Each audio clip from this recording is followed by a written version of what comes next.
Stream is getting going. It'll take us a second and then we'll get started and we'll do introductions first and then hop into the questions.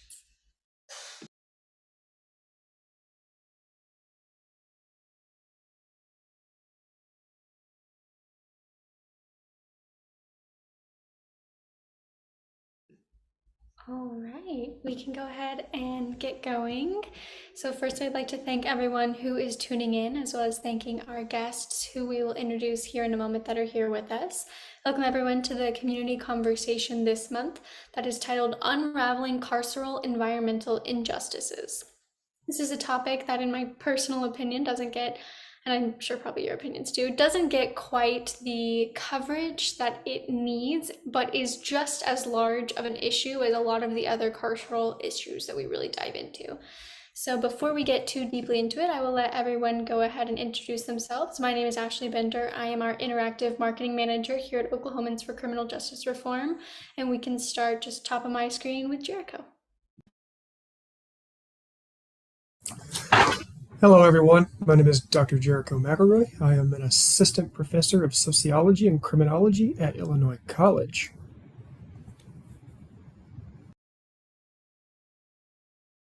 We can hop over to Michelle.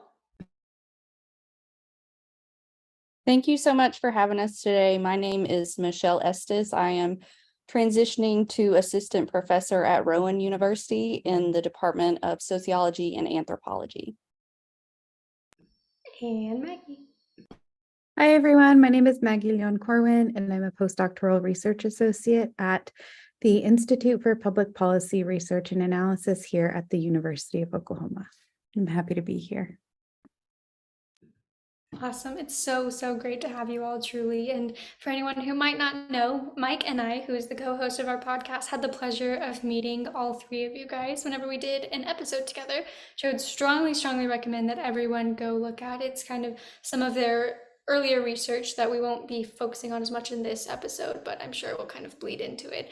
And I think it was a really eye-opening experience. We know that criminal justice reform, the criminal legal system, truly touches every part of our society, but the depth of it in each kind of subtopic sometimes I really think is hard to grasp until you really start to dig into it. And so I'm really glad that we've been able to do that with you guys, and we'll be able to do that again.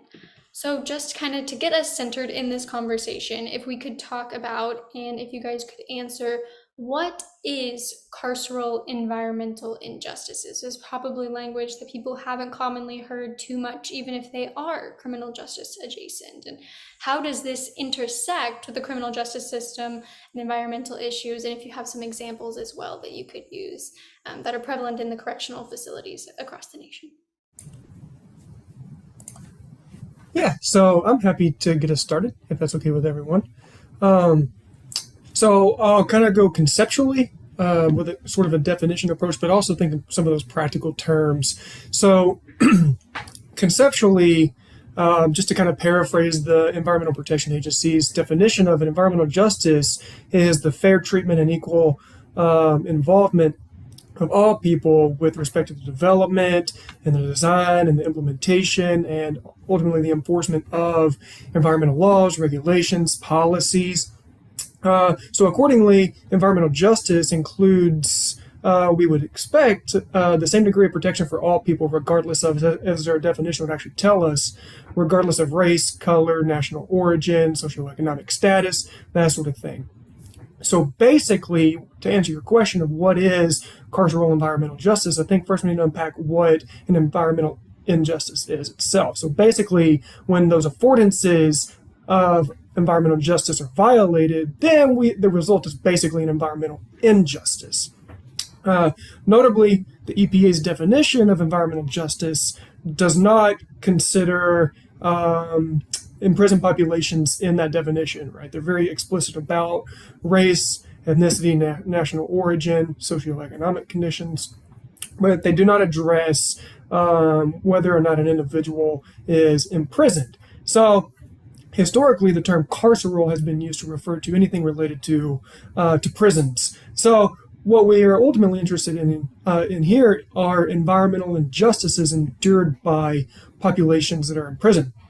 So that's sort of the conceptual background there. So in practical terms, carceral environmental injustices include, for instance, cases in which individuals who are imprisoned have been confined on or near Superfund sites, or in proximity to coal ash dump sites, or defunct uranium sites. They have been forced into confinement in close proximity to contaminated water sources, or maybe even forced to drink contaminated water. And all of these conditions have been linked to onset of things like lung, kidney, skin cancers, atypical menstrual cycles, or irregular hormone levels, and also in the most grave instances, even death. So thus, basically, carceral environmental justice directly focuses on the intersection of the criminal legal issues that we see, as well as the environmental issues that we see. So really sitting at the intersection of those two domains. That's spot on. Absolutely right. Thanks, Jericho, for that. I don't really have much to add in terms of like an explanation, but I do want to point out that, when we met and talked on the podcast last time about our work, we mentioned that this is something that is relatively new for the academic and research domain, and something that is increasingly entering the public sphere as well through media reports, particularly as some of these cases are increasingly egregious, right? Just thinking about some of the stuff that's going on with heat in some of the facilities across our country that don't have AC, that definitely is characteristic of an environmental injustice in a carceral space. But I do want to acknowledge that we use like the EPA's definition as a starting point and push to expand upon that, but that carceral environmental injustices are things that have been known to people who are currently or formerly incarcerated and their families way before the EPA even developed this definition of justice, and even precedes the federal acknowledgement that there needed to be acknowledgement of equal enforcement and development and implementation of environmental laws. That's so important, is knowing both the definition and the historical context, as well as who it does and does not protect. And I think that's unfortunately, again, such a characteristic of the criminal legal system. And for our viewers, you will often hear us at OCJR say criminal legal system instead of justice, as we believe it lacks justice in many, many ways. If that is also an additional piece of new language that you're hearing in this space. So to move on, to start to break down some of those examples that Jericho gave us, we know that a lot of these facilities are in close proximity to issues, to whether it be, like you said, it could be a super site or it could be contaminated water sources. And how does the proximity of these prisons and detention centers to these environmentally hazardous sites contribute to the perpetuation of environmental inequities in kind of a larger sense? Yeah, so I can start us off if that's okay, Michelle, Jericho. Yeah. It's really, when we talk about, like, historically speaking, a lot of the earliest environmental justice inquiries and surveys and assessments that were carried out, like I'm thinking like early 80s and stuff like that, was concerned with proximity. And so your question, I think, really gets at like the root and inspiration for environmental justice research more broadly in terms of how proximity of prisons and jails or detention centers to these like stationary point sources of pollution in these environmentally hazardous spaces perpetuates environmental inequalities. It takes everything that we already know about how this happens outside of the carceral context in terms of these are people don't opt into, particularly when it comes to making residential decisions or where they go to school or work, being exposed to something that is hazardous to their health. Usually, it's not as if you live in a neighborhood or are confined in a space that is proximate to something that can harm your health, you're excited about that or you're pulled to that. Sometimes we see certain occupational hazards come up for folks who are in certain manufacturing positions and sectors, but that is not the norm. And so in terms of how it perpetuates inequality, it just takes all of that and ramps it up several notches, because unlike non-incarcerated communities, there isn't a choice that people who are currently incarcerated have to, let's say, change their surroundings or to, manage their built environment in such a way that they maybe are more protected against these harms because of the nature of incarceration today. So it just takes everything that we already know about how environmental injustice occurs in this country and makes it several times worse. And I'd just like to add just one small comment too, and that is that prisons are often cited on what has been determined to be undesirable land. So they effectively symbolize these ideal spots for concentrating environmental burdens. And so while the work of the three of us has to this point primarily focused on the placement or the siting of prisons in proximity to environmental hazards, it's important to note that correctional institutions themselves often actively reproduce environmental injustice themselves. For instance, correctional facilities often violate the Clean Water Act, the Clean Air Act, the Safe Drinking Water Act, the Resource Conservation and Recovery Act, each of which are all federal statutes. Now you guys are talking in my bag. I'm going to school for compliance right now, and that is, I have to say, a lot of my work just in the criminal legal space, when you start to see the breadth of what is needed of compliance and kind of looking in the beast of that for criminal legal reform, and then each subsection is insane, and that's what pushed me to want to move towards the compliance space and things exactly like what you're talking about, because when it becomes such a mass scale, how do you even begin to hold every single person accountable to fight for every single person for their justice and their equality? It's a lot. The compliance is a scary part of it. Absolutely. I'm so sorry to cut you off, but I just wanted to add really quickly in like the compliance domain, though Jericho cited things, specific acts and regulations for which these facilities are required to comply, and they often don't. And something that I think further like compounds the general problem is that in a lot of cases, they're exempt categorically from having to adhere to existing environmental laws and regulations designed to keep us and our environments healthy. So I think, and I think I talked about this when we spoke last as well, but you cannot, it is a federal statute, you cannot use lead paint in like places where children learn or play, right? They can't be used in children's toys.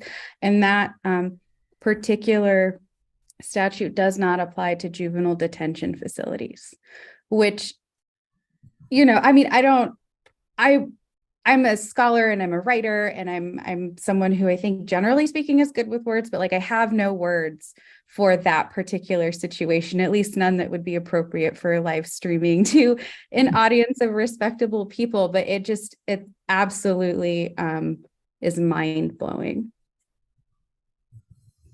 It is. You guys were the first person to teach me of like what populations are and are not protected. Michelle, I saw you were going to say something. Yeah, I was just going to add to that a little bit. You all mentioned violating certain regulations and things like that. And what we know is that those violations that we do see are like conservative estimates. So it's likely that, if they're over the limit, they're likely way over the limit, because what we have is, again, kind of conservative estimates of those violations. And if I remember, is self-reported, you guys were saying, in most cases. Yeah, for the toxic release inventory, that is absolutely self-reported.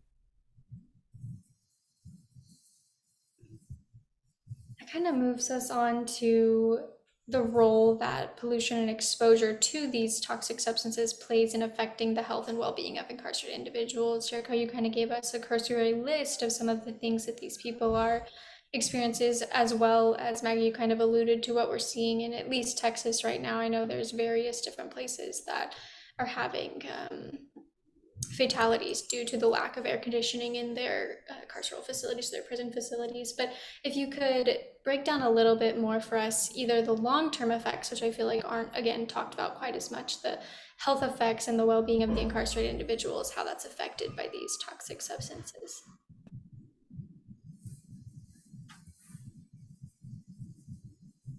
Michelle, do you want to start us off? Yeah. Well, I would just like to start by saying that one of the things I think is important to keep in mind when we think about long-term is the majority of people will be released back into the community at some point. We do have those egregious cases where unfortunately people do, lose their life while incarcerated, but most people do return to the community. So any harm, physical, mental, whatever, that occurs while they're incarcerated, they take with them, when they're released. And so, Jericho and Maggie both mentioned, drinking bad water, breathing bad air. You've got all those physical implications, respiratory issues or skin issues or whatever. But then you think about the conditions of confinement aren't therapeutic. That's just the most appropriate way I know how to put it. Oftentimes we see that conditions of confinement cause harm. So people who maybe didn't have mental health issues, which many of them do, their mental health issues are either exacerbated or created when they are incarcerated. So then, they leave not only with these physical ailments that they haven't, been treated properly or even caused by their incarceration. You've got issues with anxiety and depression and PTSD. We see that a lot of people do have substance use and abuse problems that experience incarceration, but they not only don't get help with those while they're incarcerated, their incarceration may cause those issues once they're released. And again, to kind of bring it to a larger picture, those folks then, go home to families and the families are impacted. And then, the communities are impacted. But then also to tie it back to the environmental injustices of the facilities themselves, families go there to visit. So there may be drinking the water, there may be experiencing the heat, there may be breathing this bad air. So it really is, not only to these individuals, which is problematic enough, but then, like I said, it does go over into the larger communities because, these places are making people sick in various ways. So. Yeah, and I think similarly, Michelle highlights the impact that radiates outward with these family members maybe coming to and from. But these prisons, you can't just pick up a prison and move it wherever you want to. They're literally built in a particular community. And so oftentimes these prisons are drawing on the same water sources as the entire community. They're not that far. We know that pollution and chemicals don't know the socio-political boundaries that we draw. And so they diffuse across entire geographic areas in some instances. And so even the entire communities are being encumbered by these conditions that these prison populations are being exposed to. Yeah, just to kind of add to that, our current model for punishment, right, which, the focus of this conversation is not necessarily the current model, whether we approve of it or not.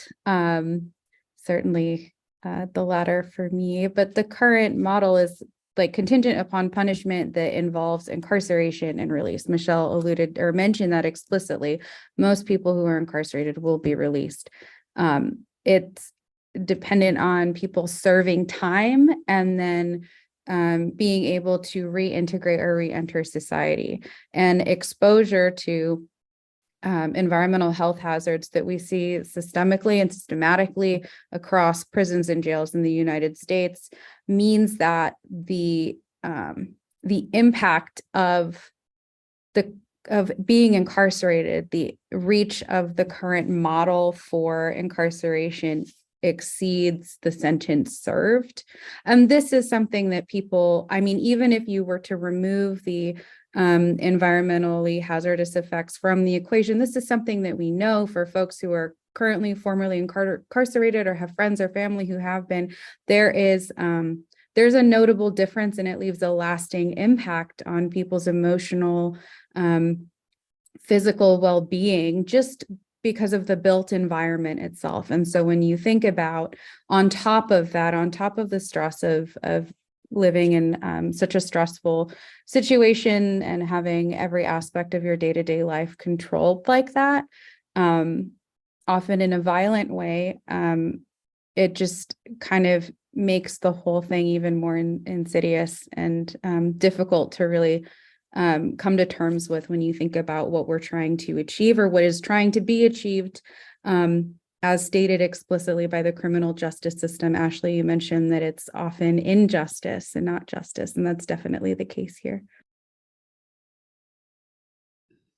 Right, we know in Oklahoma, every single year, a minimum of 10,000 individuals are released back into communities every single year. And you have to think about the magnitude of something like that. We know Oklahoma has statistically very high ACE scores, or adverse childhood experiences. And one thing that can contribute to that is having a loved one who's incarcerated. Another thing is having a loved one who has a substance use issue. Another is having a loved one or a caregiver who has mental health issues. If we're then, giving them 3 times, the children in our communities, 3 times the possibility and likelihood of having themselves a touch point with the criminal legal system, we begin to see how many different forms of generational trauma is being passed down from this system. And it really makes us dive into spaces like this of what are we getting as a society from something that is harming our generation in countless different avenues. And I think it's so important what you're talking about is that trauma that comes with individuals who are coming back to our communities, our neighbors. And also just a brief point on what Jericho said. When we talk about these prisons, you can't just pick them up and move them. We know in Oklahoma, an issue that has happened is some of our most rural communities are now relying on these prisons when it comes to a financial aspect. And so how do you support your communities? How do you ensure that all Oklahomans have money, can live, that we're not just increasing poverty and increasing, again, the trauma that our community members are receiving? And by no means do we think that prison is the option, but it just shows how enormous the issue is and how your solution, if we can all come up with one together, and I think this is one of the first steps, is nonprofits and researchers and everyone getting in the same room to try to come up with best case scenarios. But it just shows truly the breadth of the issue. We can move on to our next question, which is, how does the lack of access to clean water, nutritious food, and green spaces impact incarcerated individuals' physical and mental health? So obviously we know that prison is not positively impacting anyone's mental health by any means, but I do especially think even this green spaces is something that is not talked about very much. So Michelle, I love the way that you phrase carceral spaces as non-therapeutic. I think that that's the most polite and kind way to describe them, particularly when you think about things like access to clean water, nutritious food, and green spaces. So all of these things, not having access to any or all of these things, can negatively impact physical and mental health. And so we expect and see that for folks who are currently or formerly incarcerated. So inadequate nutrition in particular, or limited opportunities for physical activity, can contribute to myriad health problems.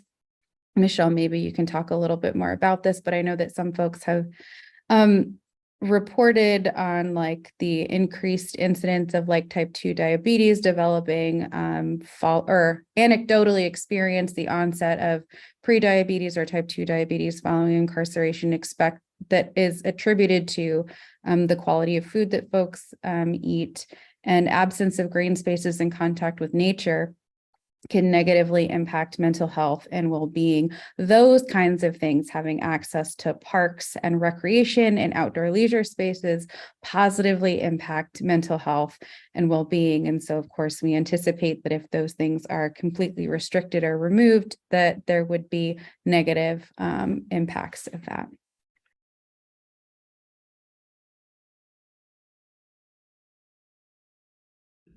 Right. And for any of our listeners, I'll give Mike and I's absolute favorite thing to talk about super quickly is the deterrent effect. Just to quickly say it, people are not deterred by knowing that there are very harsh consequences, or that, a prison sentence will be very long, or that a facility is really violent or horrific. That does not deter crime. What we know from research is that crime is deterred by the likelihood of an individual being reprimanded. So it's not the likelihood of the consequence, it's the likelihood that you would be caught whatsoever is what causes people to stop and say. They don't say, oh, if I do this action I will get 20 years of a sentence. They say, I have a 30% chance of getting caught of doing this. So that is something for any of our Oklahoma counterparts who like to say, tough on crime.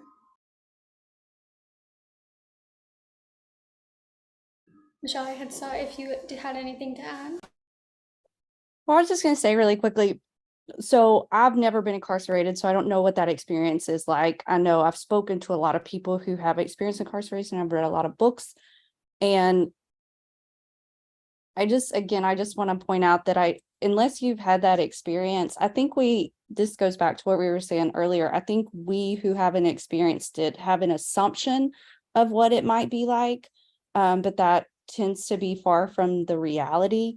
So I've heard stories or talked to people who, had spent many years incarcerated, and once they were, when you leave, honestly, you don't really know how to live your life, because after you've spent so much time, everything's decided for you, when you eat, when you get up, when you go to bed. And so people have trouble just living their day-to-day lives because of the conditions of confinement are so harsh. And just to speak to what Maggie said, something I'm kind of working on, related but unrelated to these colleagues. My dissertation focused on people who have been incarcerated for crimes they didn't commit. And so one of the things people did talk about was coming out with these health issues. So I can think of one individual in particular who had type 2 diabetes, and he attributed it to the food that they fed them. And somebody else talked about how there was a field right outside wherever they were incarcerated, and they sprayed these fields with these chemicals every so often. And he was like, I had to breathe that. So it's,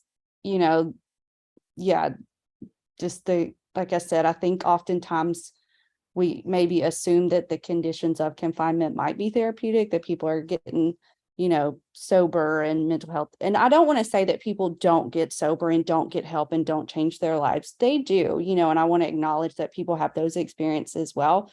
But related to this conversation, they're still exposed to those harms. And I think more often than not, those are really the triumph stories, because those experiences are not the norm. They're kind of the exception, which, like I said, that's great. I don't want to diminish those experiences, but I just want to say that that's not what most people do experience. Well, and arguably those cases are in spite of the conditions rather than as a result of. Right. I couldn't agree more. We have a podcast, an additional podcast to the one that you guys are on. So of course we have Oklahoma Odyssey, that was formerly Pulse, and we additionally have a podcast that features our ambassadors who are formerly incarcerated individuals. And we do that because we don't like to talk into a vacuum and just say, oh, do this, do that, research shows this. We want people who have experienced it to help educate us in the decisions that we make, especially when we're speaking on their behalf. But additionally, it's because we will never know. We will truly never know what it is like to have their experiences, nor what the facilities are truly like, unless it's through people who have lived that. And so a lot of them, on actually their first episode, one of the individuals was talking about the dental issues that come so much from the food that they have to eat. And there's an individual who we talked on the episode, so I'm not going to give the whole thing away, but basically someone, when during the process of their crime, it was a car crash and their front incisors were affected, and the prison pretty much was like, yeah, they'll fall out eventually, and that's that. We're not going to give you that health care, which is a little bit of a different issue. But then on top of the lack of nutrition, he ended up getting sick, and there's just these compounding issues when you have these facilities that do so much harm in so many different tiny subsections of ways. So I would encourage people to listen to that episode as well. That kind of gets more into the physical aspects of what it's based on Men's Health Month. So we went through the physical aspects that men incarcerated go through, as well as the mental effects that those facilities have. But speaking of facilities, we will move on kind of to one of the things that is more centric in the media right now that a lot of people are seeing coverage of, and that is an example of an environmental injustice, that there is a lack of air conditioning in multiple facilities in multiple states. And as we know, this is one of the hottest summers on record for many, many states, including Oklahoma. So more than 2/3 of Texas inmates are serving their time without air conditioning, as temperatures across the state are consistently reaching triple digits, and they're living in working conditions. You have to remember, most individuals in both Texas and Oklahoma alike are working for pennies on the dollar, just the most extreme version of minimum wage you could probably imagine under these circumstances. And so this also puts them at, just living puts them at risk of heat-related illness, but of course working exacerbates that worse, as well as we know there have been multiple fatalities as well due to these circumstances. So could we briefly kind of talk about the shocking normalcy of this issue of not having air conditioning units in multiple states, as well as kind of the pervasiveness of this issue? Well, I'll go first on this issue because I do unfortunately have to step off in a second. But one, it is very common, but there is absolutely nothing normal about not having AC in triple digit weather. As a native Texan who has, it's been Texas and Oklahoma my whole life, and I don't see that changing anytime soon. It is too damn hot to not have AC, period. So there's nothing normal about not having AC in the summer in particular, but also throughout the year. Lacking climate control in 2023 is an aberration. And in terms of how pervasive this issue is, unfortunately, I don't think we can conclusively confidently speak to how widespread this issue is, because there are currently no known national statistics. There's not like a single source, a single site that I can go to confidently look up how many prisons or jails don't have climate control in their facilities. But to our knowledge, there is no federal or universal law mandating climate control or AC in carceral spaces. And many of the hottest states, so Texas, Oklahoma, Arizona, do not have to or completely provide AC for those incarcerated. I think in Texas, and this is just the limits of my knowledge, so I'm just speaking to that case. In Texas, following a lawsuit, it was ruled that there needed to be like respite rooms or areas where folks could go to seek some respite from oppressingly and deadly heat. But that's like super recent, and from what I understand, still in process. And I'm not confident that in how well the access to those spaces was communicated to those currently incarcerated. So definitely not normal, common, too common. And in terms of how pervasive it is, we can't really speak to that super confidently, but just going back to what Michelle mentioned, anytime there's an instance or we're aware of something, some violation, and this is definitely like a violation of human decency and normalcy and human rights. And I'm sure we'll see that play out, continue to play out legally as people advocate for getting climate control in these spaces. Whatever we hear about, it's probably not as bad as it actually is. Like what we're hearing isn't as severe as the situation actually is it's playing out. So if we're aware that 13 states don't provide AC for those incarcerated, it's probably more. We just haven't heard about it yet.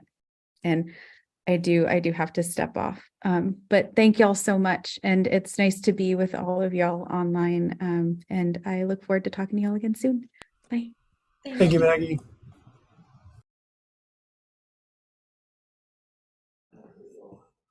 Yeah, she's incredibly right. We know that it's probably so much worse. Again, if we've gotten already to the point of fatality, you have to understand what happened before then, how we got to this point. And we know that this is an issue that is one of those ones that has to be remedied extremely quickly, or with the state of how environmental change is going, that is going to just completely, I can't even put into words. Everyone knows what I'm trying to say. It's a horrible, horrible thing. And also one of the things that additionally we did talk about on our other podcast, not just to pub it too much, but the aspect of prescription medication is another part of the whole issue within carceral facilities, and the fact that many individuals don't get that prescription. But heat actually affects way more prescriptions than we think, and being in those sort of conditions long term affects a lot of prescription medication and how our body is able to process them or not. But I'll give space if either of you had anything else to add about that. Well, just a point, not necessarily. Well, I guess I just want to say, and we'll probably get into this with some of the other questions as well, but like Maggie was saying, unfortunately, the problem is probably worse than what we know, because if I understand it correctly, there were some heat-related deaths in Texas that weren't reported as such. They reported it as something else.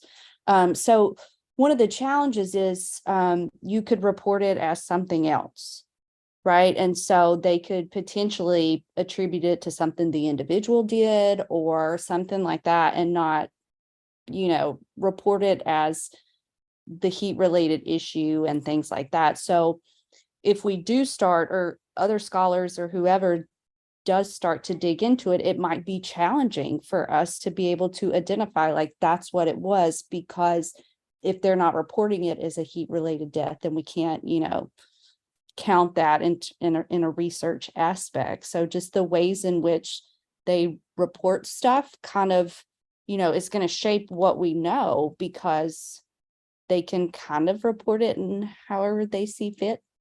Because, and this might touch on some of your other questions, the lack of transparency with these institutions. We're working on another paper now and doing the research for some of this stuff. I'm like, how did this happen? Like, how is this, I'm just reading some stuff that it's just like, how did this ever happen? So just the fact that there seems to be little oversight and little transparency within these institutions and things like that is really, really wild to me. And as one quick comment, I think what goes hand in hand with that lack of transparency is when we do learn about this, right? There is still that level of accountability that we oftentimes don't see being lived up to, right? So I think that goes hand in hand perfectly with this idea of transparency, is also having accountability. Right, and also enforceability. We find that additionally with compliance. We know that they're exempt, but how do you even make an enforceable statute for places such as this when you've already allowed them to be built on sites that are toxic? Then how do you even begin to enforce some sort of policy around protection? That becomes very difficult. But that does lead us perfectly into our next question, which what are the challenges faced by activists and researchers when you're trying to raise awareness, when you're trying to do this research, when you're trying to kind of dig into these carceral environmental injustices?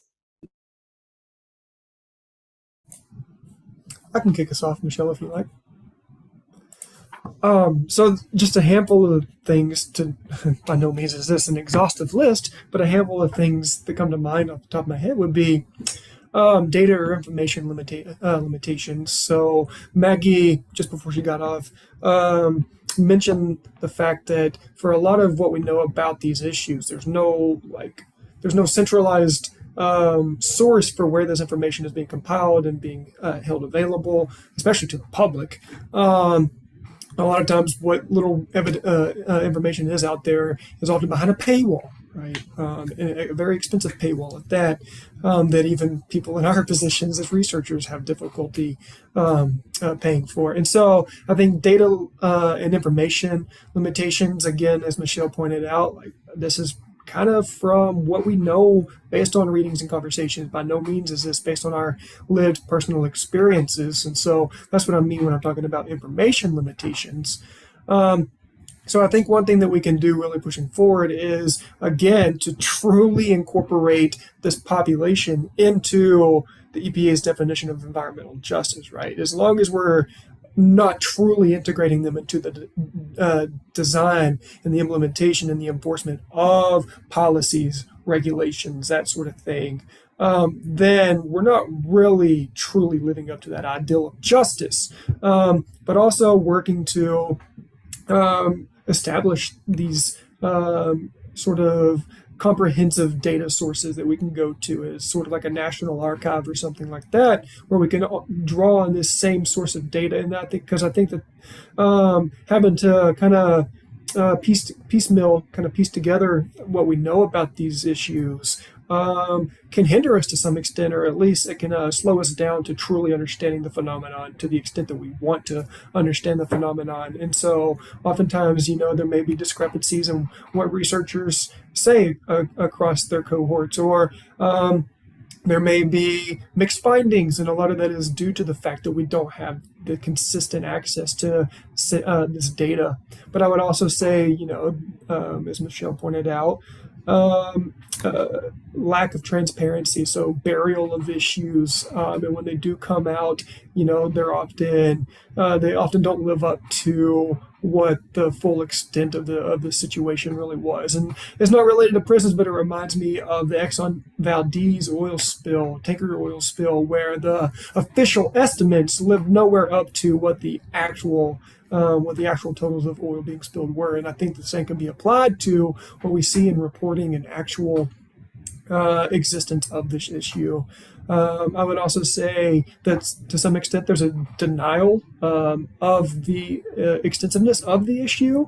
A lot of times, whether it be from a public political official, or maybe even people just in the public in general, or political pundits in the media, who will say, "Oh, well, okay, this is one grand instance, right? You can't generalize that to all prisons across the United States, or all prisons in the state," and so forth. And I think that the denial does more harm than what many people would even venture to acknowledge. So the denial of the extensiveness of the issue. There are legal workarounds.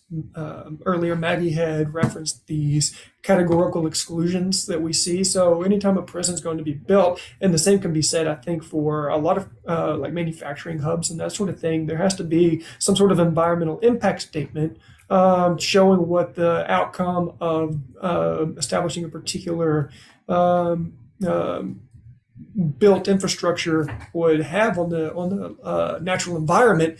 And oftentimes, when it comes to prison construction, prison development, there are categorical exclusions where there's sort of this legal workaround and actually reporting the true ramifications of developing these institutions.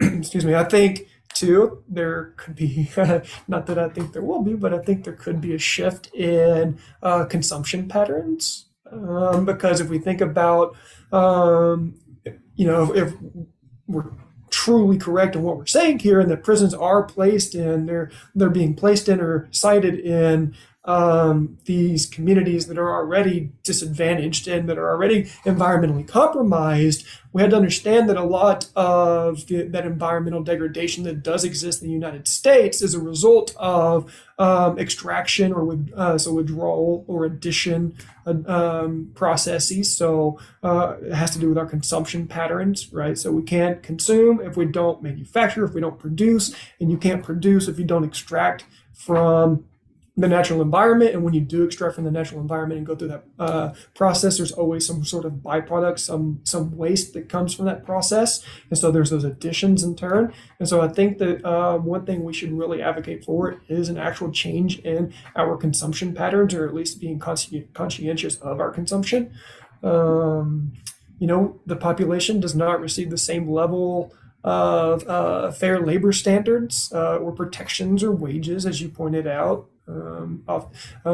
Firefighting comes to mind when they're literally getting paid a couple of cents on the dollar, not for an hourly wage, but for a day's labor, right?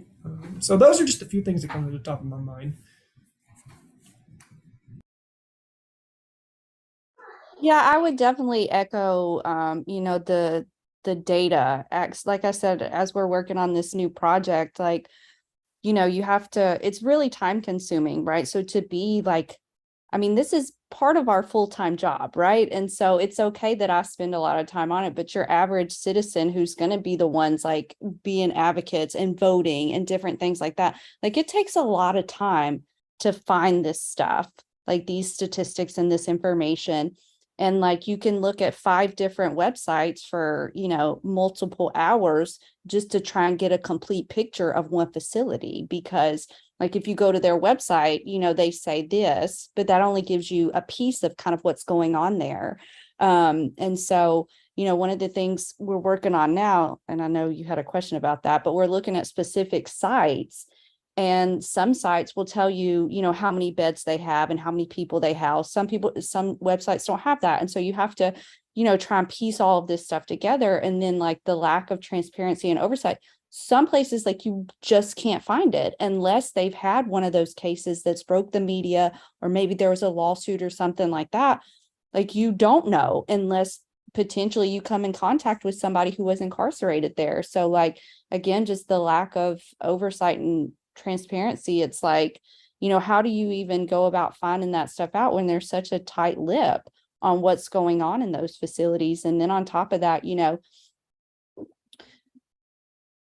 potentially speaking out against what went on in those facilities, can be really scary. Oftentimes, the people who run these facilities or have ties to these facilities have a lot of, power and capital and different things like that. And so it can be, scary to try and speak out against that. So, that's all of that's really challenging too. And so an additional thing I would like to add to what Jericho said, I think some of the frustrations that I encounter besides like data stuff is like I said, I think the general public who hasn't had these incarceration experiences assume it's one way, but that's not the reality. So I know that we encounter people in our day-to-day who aren't in our same circles that, we tell them kind of what we do, and they basically shoot us maybe a stigma or a stereotype. And I'm just like, okay, now I got to unpack this for you, because that's not really, what's going on here. Or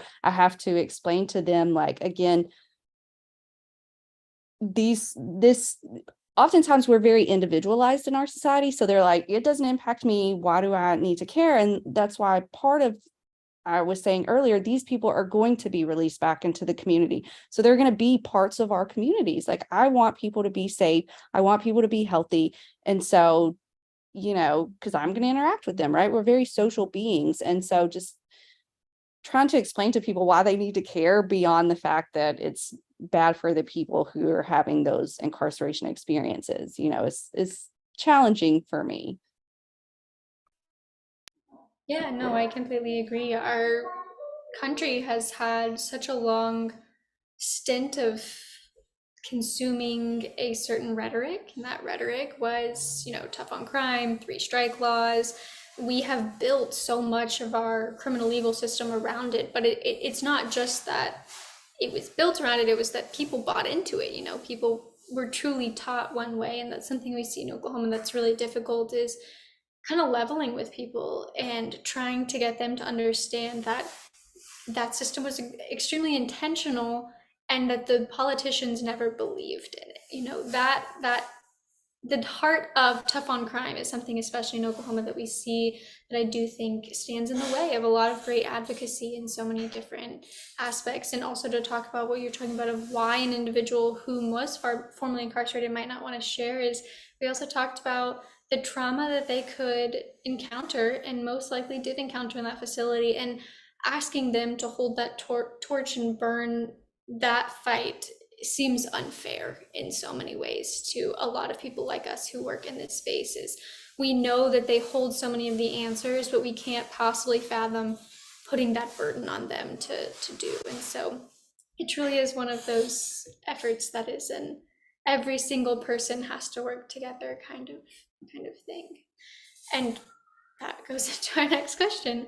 And how can environmental and criminal justice advocates work together to create meaningful change and address these interconnecting issues? Because, you know, as much as I find so much interest in the work you do, and I hold so much respect for the work that you guys have done and continue to do, I know that with how broad criminal legal reform has begun to be, it's so hard for each of us to all work together. It feels like almost siloed fights. You know, bail reform has its fight, and, you know, the Innocence Project has its fight. And so how can we all work together?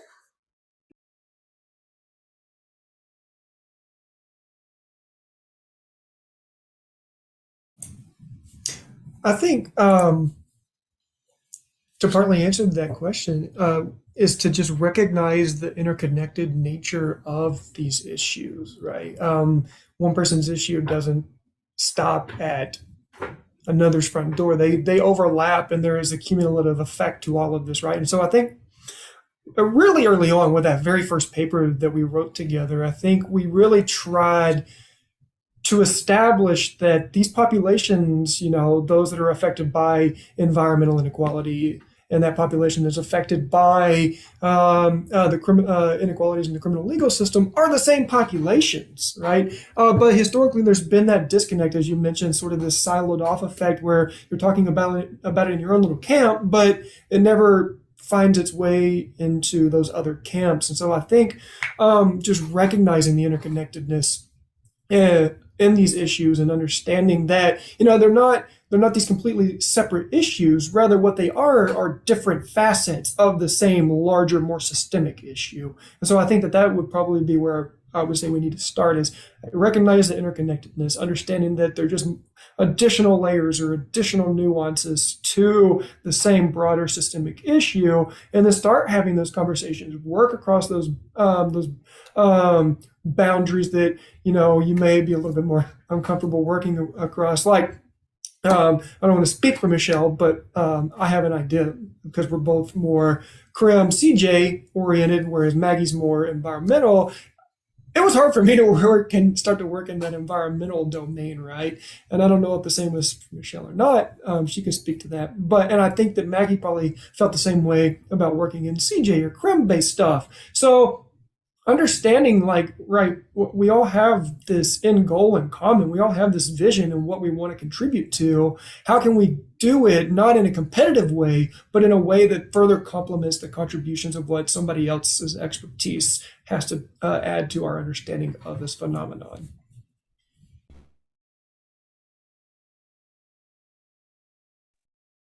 Well, and I think, you know, yes, everything Jericho said.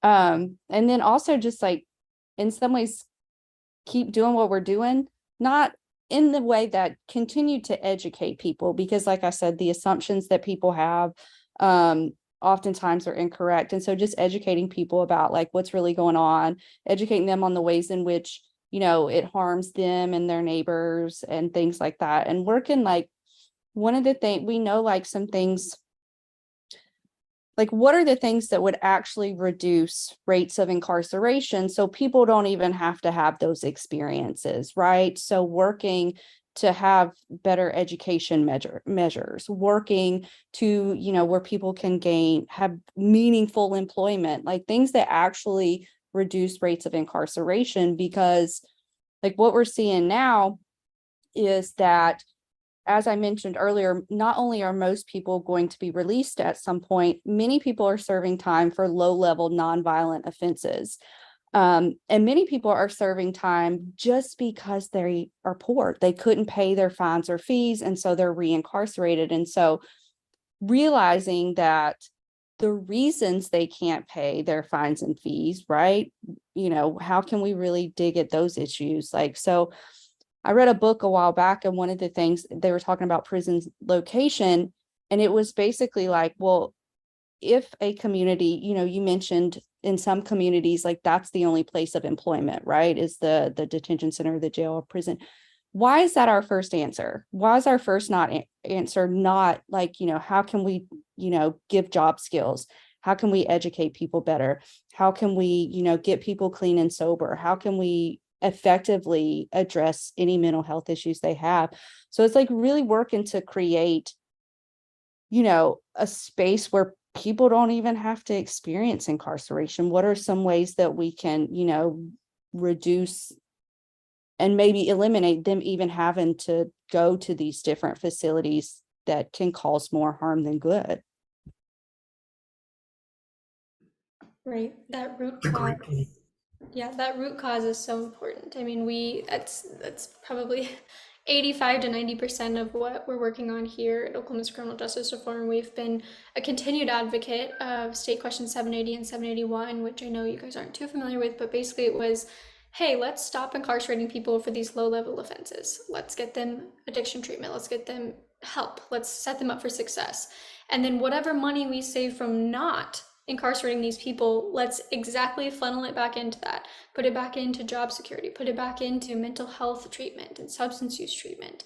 And the problem was it passed. It's become even more popular over the years. The problem is that the state has refused to fund it.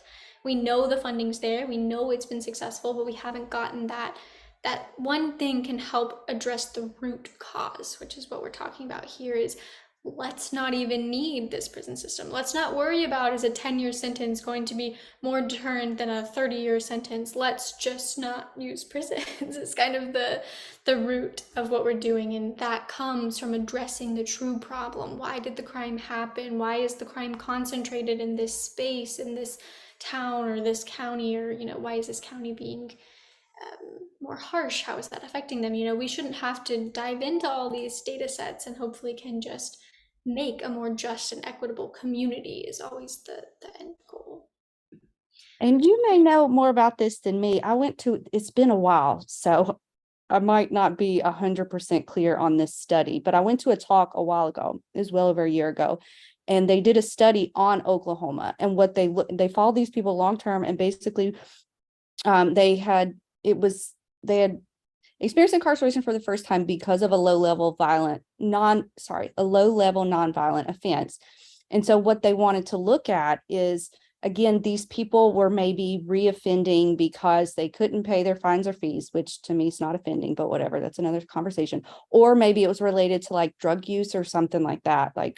Again, it was maybe another low-level non-violent offense. But what they found was it cost the state more money to track these people down and reincarcerate them than what they actually owed in the first. So it cost more. It was not cost effective whatsoever for them to do this.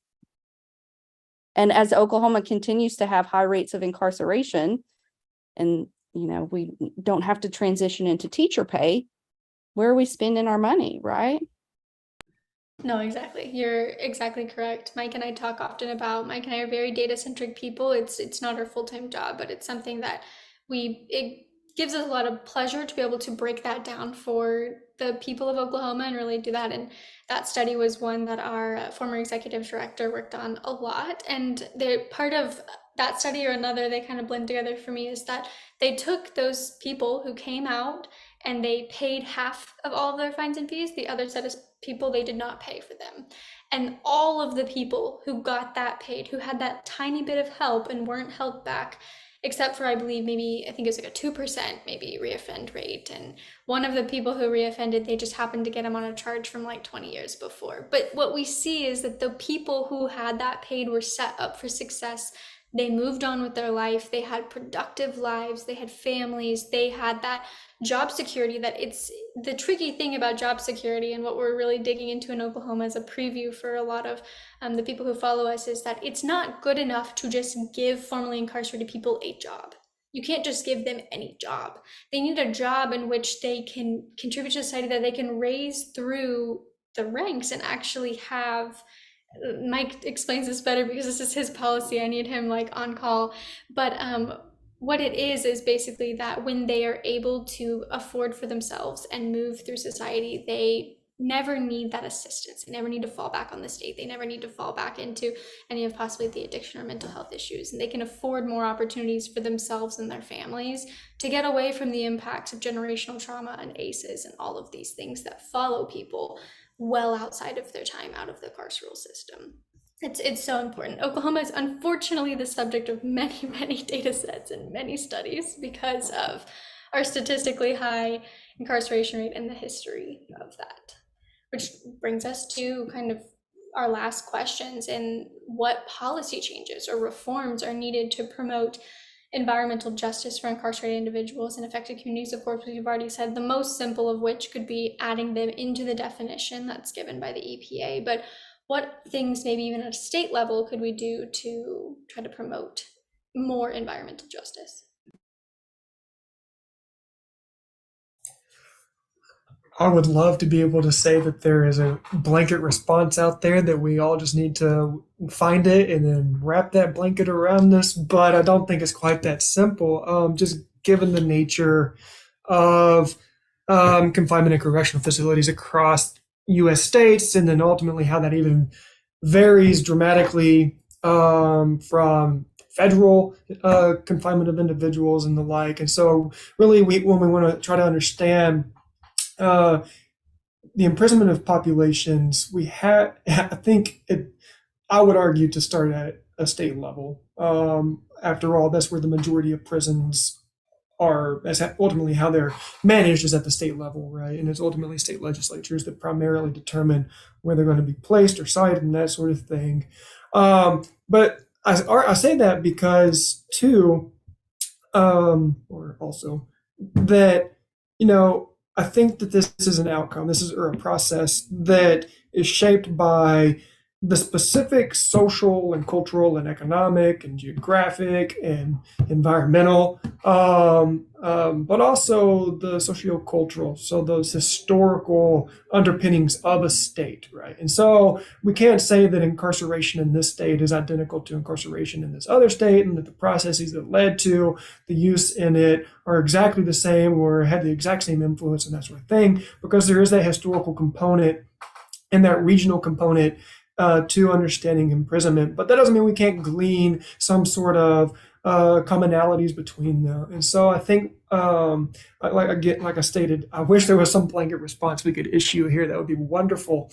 But I don't think it's quite that simple. But I think too, so one thing we need to start doing is thinking in the context of local environments to some extent, but also really critiquing the policies that we see drive the use of imprisonment. We have to recognize that imprisonment is but one form of punishment that we use in the United States. Unfortunately, it epitomizes punishment in the United States, but it is but one form of punishment.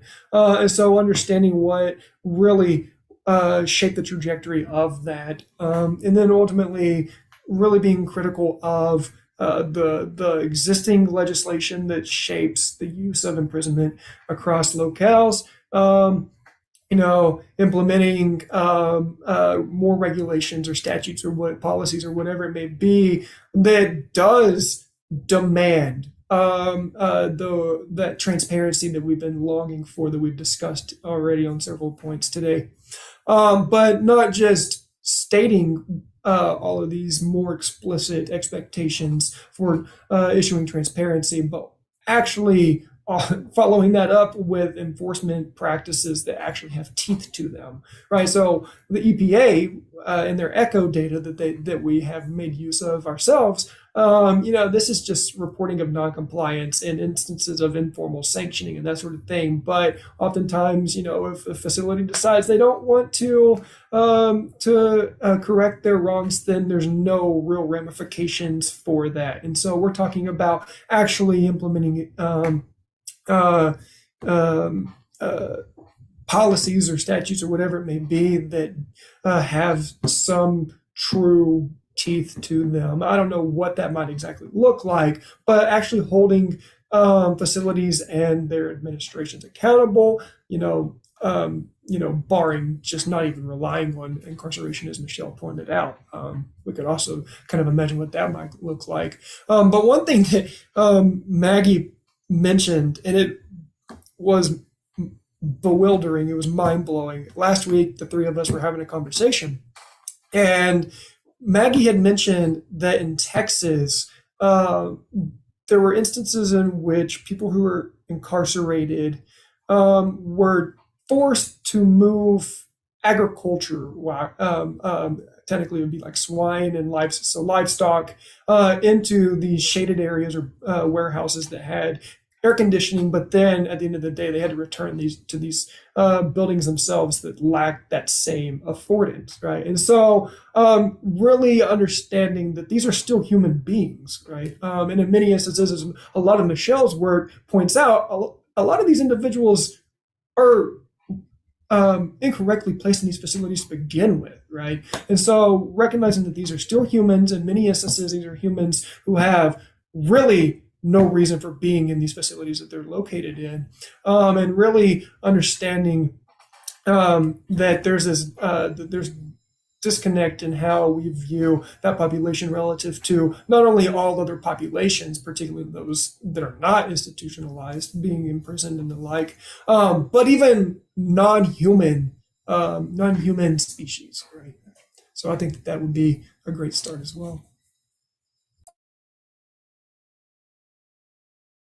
Well, and related to the accountability thing, well, beyond, like I said, educating people, because I don't think a lot of people really know, holding politicians and legislators accountable. Like, these are our tax dollars, like, we're paying for this, right? And so it's kind of like, I want my tax dollars to go to, help people, basically. I like I said, I am safer and better physically and mentally when my neighborhood and my community is as well. And so, like, when we're spending money in a way that is harmful, somebody needs to be held accountable. And I say this all the time, just holding them accountable, because we have a voice, right? I encourage everybody to vote, regardless of who you want to vote for. Get out there and know who you're voting for and vote for it, because they're the ones that choose to slash our education budgets and redirect those funds to, let's say, incarceration or whatever. When, I think as we've unraveled throughout this webinar, incarceration does not solve all the problems, right? And so just realizing and acknowledging, Jericho was talking about kind of the socio-historical context, which is important, but recognizing, what works, paying attention to the research, what keeps people from experiencing incarceration, what keeps people, and I think Jericho mentioned the example that Maggie shared with us last week, how they were to move the livestock. That was mandated in the Texas Department of Corrections policy handbook. Just knowing that exists, right? A lot of people don't know. I think, as we've kind of talked about, I think incarceration right now, we put them away, we kind of forget about them, we assume that they're, being punished for something oftentimes extremely horrific. They've done something very terrible, right? They deserve it.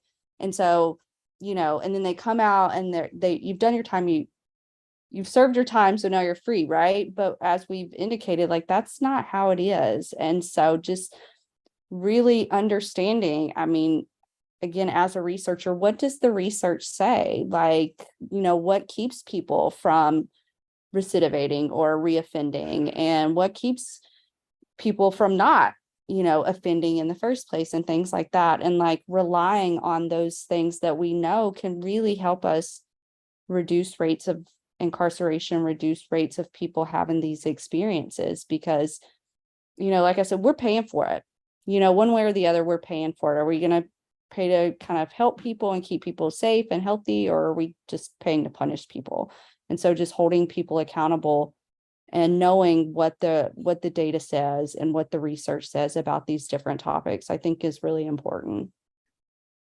And potentially using that data to shape the policy and the legislation that they support or implement, because I think also sometimes policy is written out of assumption, right? It's not written, grounded in the data. And so just making sure that we're using reliable is probably another important word to put in there, reliable empirical data to kind of shape these policies and things like that. Right, here in Oklahoma, we're moving into our interim studies. And for our listeners, that's a time in which legislators invite people like Oklahomans for Criminal Justice Reform and people of our coalition to come and kind of do that legwork. Like, we bring an issue to them, we're like, hey, it's not just incarceration that's a problem, it's also, you know, juvenile incarceration and this, and we can really dig deep into an issue, which we hope allows them to create meaningful legislation that is more specific, that is more tailored to the data. And, you know, that happens across the board. We saw last session for last interim studies a lot about the turnpikes, and we see it in any aspect. But this is something I hope everyone in Oklahoma knows, that us and all of our coalition partners have an agenda of usually 4 to 5 interim studies that we go and we bring every bit of data we can, and we sit down with usually 3 to 5 legislators and we pitch it to them, so to speak, and we educate them about it, and then we ask them to write legislation about it, and we tell them, you know, we're happy to sit with you and read it and over. And so that is a cause for hope. We always say, you know, interim studies can feel a little they're a little long, and they can be a little bit much for people who might be like looking from the outside. And I think last year we had a fines and fees interim study that lasted like 3 days, and I think it was a total of like 14 hours on the floor. When you look at that, you can be like, wow, that's a lot, but it's good. You seeing your legislators work like that should make you happy, you voted for them if you did, and that you want to get involved because they're taking the time to listen and learn, and that's so important. Also, a note that Maggie left for us before she left on this issue is she wanted me to say, kind of in your guys' favor, you've said it before, that you guys have a lot of ideas on this front, but she wants to remind that looking at currently or formerly incarcerated individuals and their families' experiences is so important in this space, because they know better than we do what kind of policy changes are needed, what kind of reforms would actually work, would actually be enforceable, those kind of things. And so she said that she really wanted to note that, and I wanted to get that in for her, and we couldn't agree more. That's why we have our ambassador program. Is, you know, we tell them, hey, we want to do interim studies on this, and this, and they can tell us, like, you're not understanding that issue quite correctly, this is what it actually looks like, or, you know, that looks good on the surface, but you can never enforce that, those kind of things. And we are truly so thankful for them, and them being willing to share their experience with us and with the world on the podcast and on webinars they start with us as well. So we're running a little over time, so just go ahead and move to closing thoughts for everyone. It's a free space, whatever you'd like to leave our listeners with. I'll start. So just to kind of touch, because I wanted to touch on what you had just stated, and you know, I mentioned sort of this idea of a blanket response that doesn't actually exist, and to kind of put that in perspective, if we want to illustrate that a little bit, right? If we want to say that the way to best address and to overcome these environmental inequalities that incarcerated populations face is to just provide them with AC, like that's not going to solve all of the environmental inequalities across the country, right? That might solve many of them in Texas or Oklahoma-based prisons, but that's not going to be the same environmental inequalities being addressed in the Northeast, for instance, or in the Northwest, right? And so understanding sometimes it's a matter of focusing on the specific conditions that those incarcerated in a particular facility are being exposed to. And so I think my final conclusion would just be that I think we need to be mindful of the fact that in addition to the social, economic, and political underpinnings of imprisonment, which I think many people recognize, right, and they understand, they see that how those same underpinnings are reflected in the criminal legal system and criminal legal issues, but also in environmental inequality and environmental justice issues. I think we need to go beyond that and be considerate of, be mindful of geographical and environmental factors that also influence how and where imprisonment ultimately exists. And so I think that that's really what I would want my concluding remarks to be, is that in addition to understanding the social, economic, and political underpinnings, right, and we just stop there, that's only an impartial understanding of this phenomenon. We have to build it out for what it truly is. We have to understand how geography and history, and in particular environment and environmental conditions, are implicated in how we ultimately go about punishing individuals in our society. And with that, thank you for having us on. It's been a wonderful time.